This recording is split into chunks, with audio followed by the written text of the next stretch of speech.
Shadow, come here.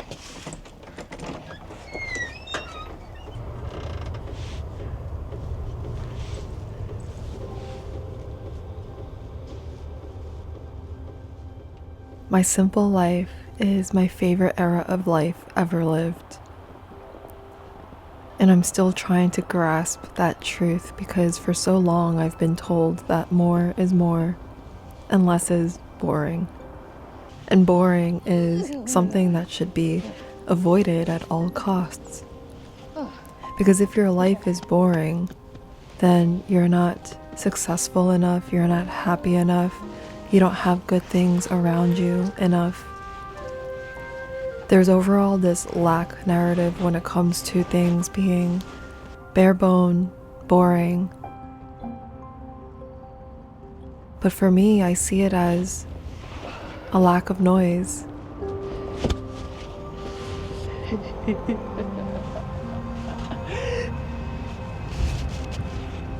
I see it as stripping away the unnecessary stories that bring us further away from truth.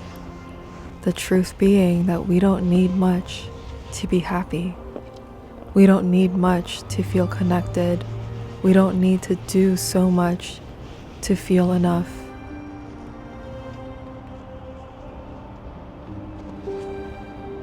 I've been stepping into this chapter of my life embracing the stillness, embracing the solitude, and also welcoming in more difficult emotions that comes with this lifestyle choice.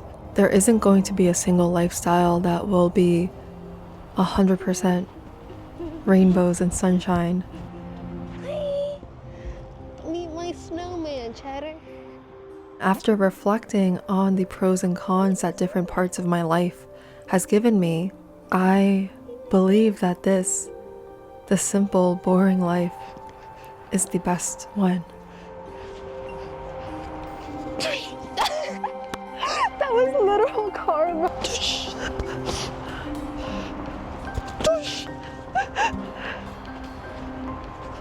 Hiya.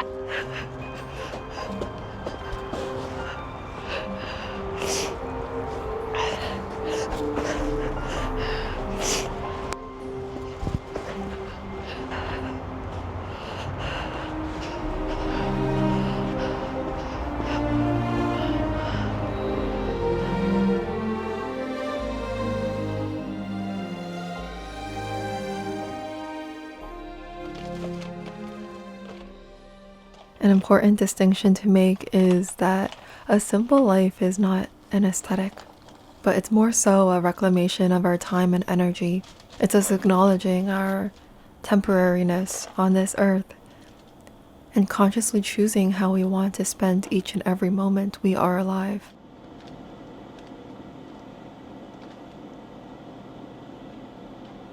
So gradually, when we choose intuition, when we choose love, when we choose our hearts, what happens is our everyday, or just the bigger scope of our life, simplifies. Because the noise and distractions and decisions that we've made in the past that were stemming from performance and pressure falls away. And we start to enter each day with more authenticity.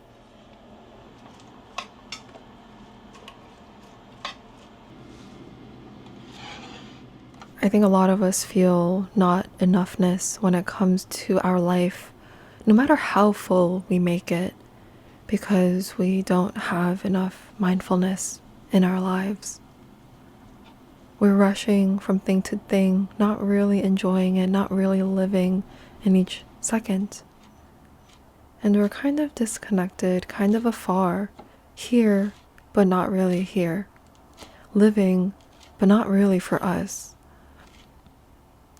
So one thing I like to do when I find myself rushing towards nowhere, and I want to come back to the now to appreciate the miracles around me, is putting my hand on my chest or on my belly and intentionally breathing with my eyes closed. Breathing like this for 30 seconds or a minute brings me back to a state of calm where I'm able to look at things with clarity and gratitude. it's still ingrained in my muscles to be doing something more, you know? To be reaching for more, to be rushing. So over the past few years, I have been working on my ability to stay present, my ability to practice mindfulness for longer and longer periods of time. To now, it's a big part of my day.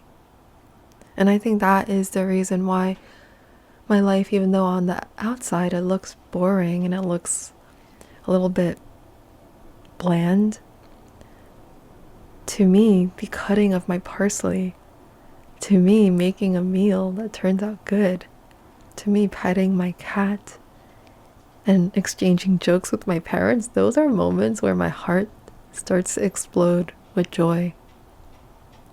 It doesn't take much for me to feel alive.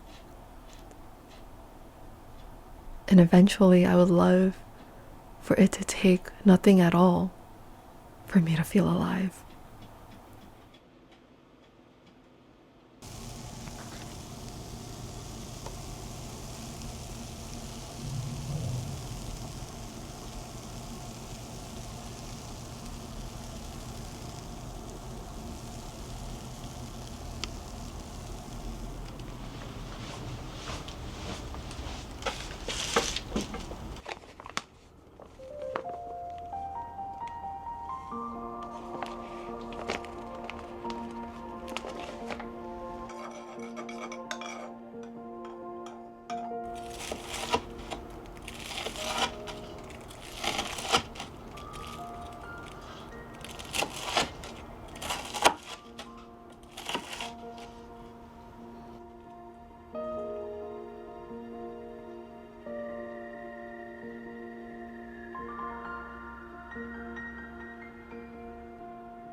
With our simplified life, we could actually find more attunement to our hopes and dreams and desires because there isn't as much on our plates.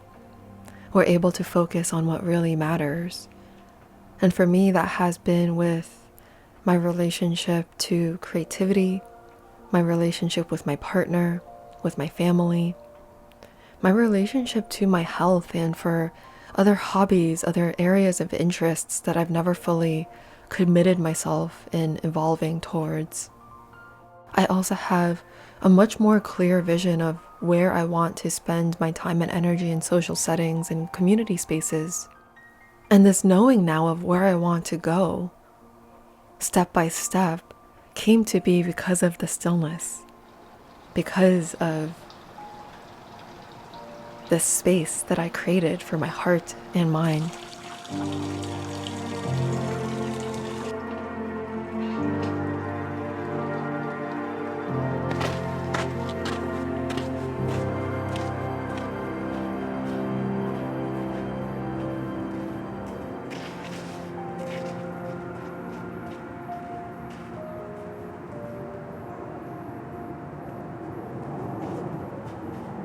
I've been loving taking myself on solo adventures out into nature.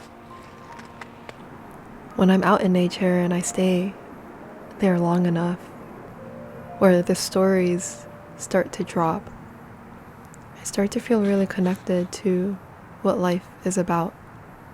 And it's not to prove myself, it's not to be right, it's not to create a name for myself. I find that nature reminds me of my inherent worthiness. It allows me to be.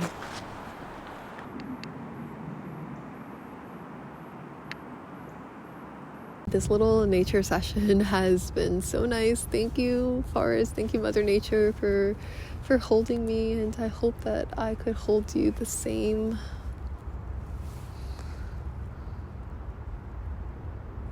Makes me want to cry when I say that. Makes me want to cry. Oh, I always feel really sentimental when I'm out in nature by myself and I start talking to the trees. It's like addressing Mother Nature as sometimes my mother, literally my mother wounds coming out. But yeah, I always feel like this forest and nature in general has been able to hold me and has been able to exhibit deep compassion and deep acceptance towards me, and genuine tenderness too. Things that I've all wished that I've received from my own parents, right? My feet are getting a little cold. Okay. Oy.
Apologize to the house centipede, will ya? Will ya, Cheddar? It's just a baby. Oh. Butthole is touching my book.